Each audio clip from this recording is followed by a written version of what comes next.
व्यक्ति किसी कानून से ऊपर नहीं हो सकता। हम भारत के संवैधानिक व्यवस्था से जुड़े हुए लोग हैं और मेरा मानना है भारत के हर नागरिक को भारत के इस कानून को मानना चाहिए।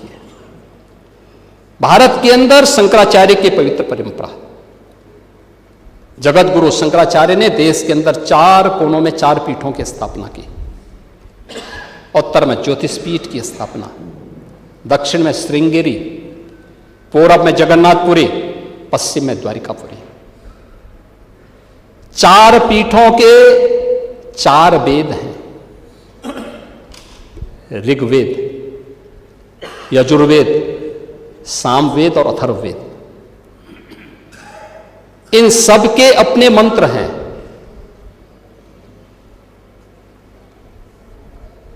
ऋग्वेद, इसका मंत्र प्रज्ञानम ब्रह्म, ये प्रज्ञा ही ब्रह्म है, ये इसका मंत्र है। क्योंकि बुद्धि की पवित्रता पर ऋग्वेद ध्यान देता है। यजुर्वेद अहम ब्रह्मास्मि, ये इसका मंत्र है, मैं ही ब्रह्म हूं।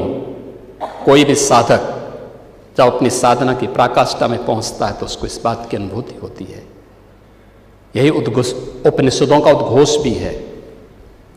सामवेद तत्त्वमसि, यानी उस आत्मा के बारे में तू ही वह है, यानी जिसको तू बाहर ढूंढ रहा है वो तुझ में ही है।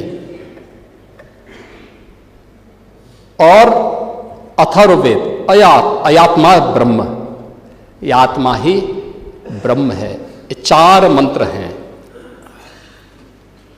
आदि जगत गुरु शंकराचार्य ने अनिवार्य किया है, जिस पीठ के लिए जो योग्य पात्र होगा उसका मंत्र, उसका भाष्य, आज की भाषा में आप कह सकते हैं थीसिस, वह विद्वत परिषद के द्वारा अप्रूव की हुई, उसके द्वारा और फिर उस परंपरा के द्वारा उसको मान्य किया गया। हर व्यक्ति शंकराचार्य नहीं लिख सकता। हर व्यक्ति हर पीठ के आचार्य के रूप में जाकर के जहां तहां वातावरण खराब नहीं कर सकता। उन मर्यादाओं का पालन सबको करना होगा। और अगर वो शंकराचार्य थे तो क्यों आप लोगों ने लाठीचार्ज किया था वाराणसी में? क्यों FIR लॉन्च किया था? आप नैतिकता की बात करते हैं। 4.5 करोड़ श्रद्धालु जहां पर आए हों, वहां पर जो एग्जिट गेट है, जहां से श्रद्धालु बाहर निकल रहा है स्नान करके, उस द्वार, उस पेंटून से, उस मार्ग से किसी को बाहर निकलने का कोई वो नहीं, क्योंकि उससे अंदर जाने का कोई प्रयास करता है तो एक नए स्टैम्पेड को जन्म देता है, वहां पे नए भगदड़ को जन्म देता है, श्रद्धालुओं के जीवन के साथ खिलवाड़ करता है। एक जिम्मेदार और मर्यादित व्यक्ति कभी इस प्रकार का आचरण नहीं कर सकता,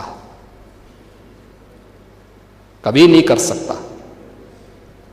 आपको पूछना है, सपा के लोग पूछे, लेकिन हम लोग मर्यादित लोग हैं, कानून का शासन पर विश्वास करते हैं, कानून का शासन पालन करना भी जानते हैं, पालन करवाना भी जानते हैं, दोनों चीजों को एक साथ लागू करवाना जानते हैं। लेकिन इसके नाम पे गुमराह करना बंद करिए। आप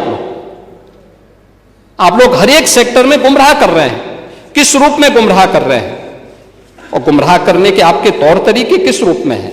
हमें भौचक होता है। आप लोग सदन की कार्रवाई को भंग